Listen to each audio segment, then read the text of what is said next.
ಕಾರ್ಡ್ಸ್ನ shuffle ಮಾಡಿದಾಗ ಮತ್ತು ನಿಮ್ಮ ಚಾರ್ಟ್ನ ನೋಡಿದಾಗ ನಾನು ಎರಡನ್ನೂ ಕನ್ಸಿಡರ್ ಮಾಡಿಬಿಟ್ಟು ರೀಡಿಂಗ್ನ ಮಾಡ್ತಾಯಿದ್ದೀನಿ. ಕಾರ್ಡ್ಸ್ನ ಶಫಲ್ ಮಾಡಿದಾಗ ಫಸ್ಟ್ ಕಾರ್ಡ್ ನನಗೆ 2 ಆಫ್ ಕಪ್ಸ್ ಬಂದಿದೆ. ಡೀಪ್ಲಿ ರೊಮ್ಯಾಂಟಿಕ್ ಕನೆಕ್ಷನ್ ಆ ಥರ ಯಾರಾದರೂ ನಿಮಗೆ ಈ ಮಂತಲ್ಲಿ ಸಿಗ್ಬೋದು, ಅಥವಾ ನಿಮ್ಮ ಜೊತೆಗಿರೋರ ಜೊತೆಗೆ ತುಂಬ ಚೆನ್ನಾಗಿ ಬಾಂಡಿಂಗ್ ಬರ್ಬೋದು. ಇನ್ ಕೇಸ್ ನೀವು ರಿಲೇಷನ್ಶಿಪ್ಪಲ್ಲೇ ಇರಬೇಕು ಅಂತ ಇಲ್ಲ, ಮೇ ಬಿ ನಿಮ್ಮ ಮನೆಯವ್ರ ಜೊತೆ ಅಥವಾ ನಿಮ್ಮ ಫ್ರೆಂಡ್ಸ್ ಜೊತೆನೇ ಈ ಬಾಂಡಿಂಗ್ ಬರ್ಬೋದು. 2 ಆಫ್ ಕಪ್ಸ್ನ ಮತ್ತು ಸೆಕೆಂಡ್ ಕಾರ್ಡ್ 5 ಆಫ್ ಕಪ್ಸ್ ಬಂದಿದೆ. ಇನ್ ಜನರಲ್ ಹೇಳೋದಾದರೆ ನೀವು ಕೂದಲ ಬಗ್ಗೆ, ನಿಮ್ಮ ಹೇರ್ಸ್ ಬಗ್ಗೆ ತುಂಬ ಕೇರ್ ಮಾಡ್ತೀರಾ ಈ ಮಂತು. ಹೇರ್ ಕೇರ್ ಪ್ರಾಡಕ್ಟ್ಸ್ ಬಗ್ಗೆ ಕಾಣಿಸ್ತಾ ಇದೆ ನನಗೆ ಚಾರ್ಟಲ್ಲೂ ಕೂಡ, ಕಾರ್ಡಲ್ಲೂ ಕೂಡ.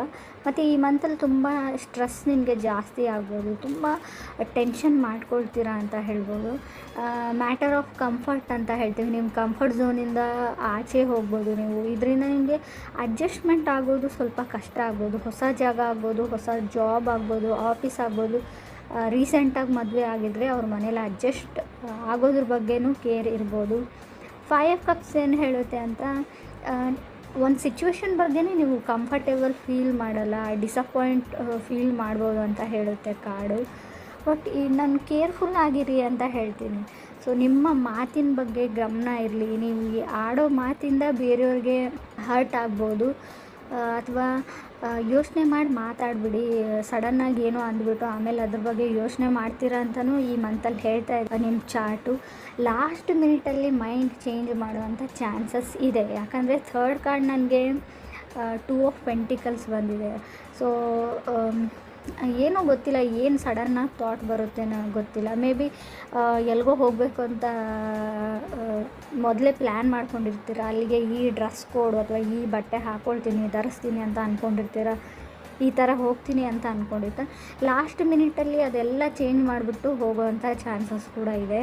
ಬಟ್ 2 ಆಫ್ ಪೆಂಟಿಕಲ್ಸ್ ಏನು ಅಂದರೆ ಆ್ಯನ್ಸಿಸ್ಟರ್ಸ್ ಬ್ಲೆಸ್ಸಿಂಗ್ಸ್ ಅಂತ ಹೇಳ್ತೀವಿ. ನಿಮ್ಮ ಪೂರ್ವಜರು ನಿಮ್ಮ ಜೊತೆ ಇಲ್ಲದೇ ಇರೋರು, ಅವರು ಈಗ ಸದ್ಯಕ್ಕೆ ನಿಮ್ಮ ಜೊತೆ ಇರೋಲ್ಲ, ಅವರು ಪಾಸ್ಟ್ ಅವೇ ಆಗಿರ್ತಾರೆ ತುಂಬ ವರ್ಷಗಳ ಹಿಂದೆ.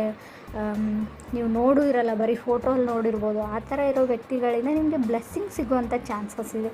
ನಿಮ್ಮ ಕನಸಲ್ಲಿ ಕೆಲವೊಂದು ವಿಷಯಗಳನ್ನ ನೀವು ನೋಡ್ಬೋದು, ಕನಸಲ್ಲಿ ಬಂದು ನಿಮಗೆ ಬ್ಲೆಸ್ ಮಾಡ್ಬೋದು. ಅಥವಾ ಸಮಥಿಂಗ್ ನೀವು ನಿಮ್ಮ ನೇಟಿವ್ಗೆ ಹೋಗ್ಬೋದು, ಊರಿಗೆ ಹೋಗ್ಬೋದು, ನಿಮ್ಮ ಹಳೆ ಮನೆ ನೋಡ್ಬೋದು. ಆ ಥರ ಕೂಡ ಕಾರ್ಡ್ ಹೇಳ್ತಾ ಇದೆ. ಬಟ್ ಈ ಮಂತಲ್ಲಿ ಯಾವುದಾದ್ರೂ ಟ್ಯಾಕ್ಸಸ್ ಬಿಲ್ಸ್ನ ಪೇ ಮಾಡೋದಿದ್ರೆ ಪೇ ಮಾಡಿ. ಏನಾದರೂ ಮಾರುವಾಗ ಅಥವಾ ಏನಾದರೂ ಬೈ ಮಾಡುವಾಗ, ತೊಗೊಳ್ಳೋವಾಗ ತುಂಬ ಕೇರ್ಫುಲ್ಲಾಗಿರಿ.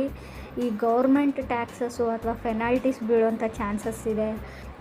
ಸ್ಟೆಬಿಲಿಟಿ ಇದೆ ನಿಮ್ಮ ವರ್ಕ್ ಲೈಫಲ್ಲಿ, ಕೆರಿಯರಲ್ಲಿ. ಅದು ತುಂಬ ಓವರ್ ವರ್ಕ್ ಮಾಡ್ತೀರ, ನಿಮ್ಮ ಮನೆಗೂ ಬರೋಕ್ಕಾಗಲ್ಲ ನಿಮ್ಮ ಕೆಲಸದ ಮಧ್ಯೆ ಅಂತ ಕೂಡ ಕಾರ್ಡ್ ಹೇಳ್ತಾ ಇದೆ. ಇನ್ನೊಂದು ವಿಷಯ, ನಿಮ್ಮ ಸಿಗ್ನೇಚರ್ ಬಗ್ಗೆ, ನೀವು ಕಾಂಟ್ರಾಕ್ಟ್ನ ಏನಾದರೂ ಸೈನ್ ಮಾಡುವಾಗ, ಸೊ ಟರ್ಮ್ಸ್ ಆ್ಯಂಡ್ ಕಂಡೀಷನ್ಸ್ನ ಇನ್ ಕೇಸ್ ನೀವು ಲೋನೇ ತೊಗೊಳ್ಳಿ ಅಥವಾ ಯಾರಿಗಾದ್ರೂ ದುಡ್ಡೇ ಕೊಡಲಿ, ಈ ಪೇಪರ್ ವರ್ಕ್ ಅಂತ ಇರುತ್ತೆ ನೋಡಿ, ಅದನ್ನು ಕರೆಕ್ಟಾಗಿ ಡೀಲ್ ಮಾಡ್ಕೊಳ್ಳಿ. ಅಲ್ಲೂ ಕೂಡ ಪ್ರಾಬ್ಲಮ್ ಆಗುತ್ತೆ ಅಂತ ಹೇಳ್ಬೋದು. ನೀವೇನಾದರೂ ವೆಕೇಷನ್ಸ್ಗೆ ಟ್ರಾವೆಲ್ ಮಾಡಬೇಕು, ಹಾಲಿಡೇಸ್ಗೆ ಏನಾದರೂ ಪ್ಲ್ಯಾನ್ ಮಾಡಿದರೆ ಅಲ್ಲಿ ಡಿಲೇ ಆಗೋ ಚಾನ್ಸಸ್ ಇದೆ. 4th ಕಾರ್ಡ್ ನನಗೆ ಟವರ್ ಕಾರ್ಡ್ ಬಂದಿದೆ. ಟವರ್ ಕಾರ್ಡ್ ಅಂದರೆ remove of any kind of deaths ಅಂತ ಹೇಳ್ತೀವಿ. ಅಂದರೆ ರಿಯಲ್ ಡೆತ್ ಅಲ್ಲ, ನೀವು ಖರ್ಚು ಮಾಡೋ ಎಕ್ಸ್ಪೆಂಡಿಚರ್ನ ಸ್ವಲ್ಪ ರಿಮೂವ್ ಮಾಡ್ಕೊಳ್ಳಿ ಅಂತ ಕಾರ್ಡ್ ಹೇಳ್ತದೆ. ಅಂದರೆ ಕಮ್ಮಿ ಮಾಡ್ಕೊಳ್ಳಿ, ತುಂಬ ಖರ್ಚನ್ನ ಮಾಡಬೇಡಿ. ನಿಮ್ಮ ಅಕೌಂಟ್ಸ್ ಬಗ್ಗೆ ನೀವು ತುಂಬ ಗಮನ ಕೊಡಿ ಅಂತ ಕಾರ್ಡ್ ಹೇಳ್ತಾ ಇದೆ. ಟ್ರಾವೆಲಲ್ಲಿ ಡಿಲೇ ಕಾಣುತ್ತೆ, ಹಾಗೆ ರಿಕವರಿಂಗ್ ಟ್ಯಾಕ್ಸಸ್ ಅಂತ ಹೇಳುತ್ತೆ. ಹಣಕಾಸಿನ ಲಾಸ್ಟ್ ಕೊನೆಯಲ್ಲಿ ನೀವು ರಿಕವರಿ ಕೂಡ ಮಾಡ್ತೀರಾ ಹಣಕಾಸಿನ ಸಮಸ್ಯೆ ಬಗ್ಗೆ. ಫಾರಿನ್ ಟ್ರಾವೆಲ್ ಅಂತ ಇದೆ, ಸದ್ಯಕ್ಕೆ ಆಗದೇ ಇದ್ರೂ ಕೂಡ ನಿಮ್ಮ ಚಾರ್ಟಲ್ಲಿದೆ, ಬಟ್ ಕಾರ್ಡ್ಸಲ್ಲಿ ಇಲ್ಲ. ಅದು ಫಾರಿನ್ ಟ್ರಾವೆಲ್ ಹೋಗಬೇಕು ಅಂದರೂ ಡಿಲೇ ಆಗುತ್ತೆ ಅಂತ ಚಾರ್ಟ್ಸ್ ಹೇಳ್ತಾ ಇದೆ.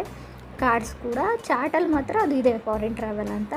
ಮೆಜಿಷಿಯನ್ ಕಾರ್ಡ್ ಏನು ಹೇಳ್ತಾ ಇದೆ ಅಂದರೆ ಎನಿಥಿಂಗ್ ಕ್ಯಾನ್ ಬಿ ಪಾಸಿಬಲ್ ಅಂತ ಹೇಳುತ್ತೆ. ನೀವೇನು ಅಂದ್ಕೊಂಡಿರ್ತೀರ ಅದನ್ನು ಮಾಡಬಹುದು ಅಂತ.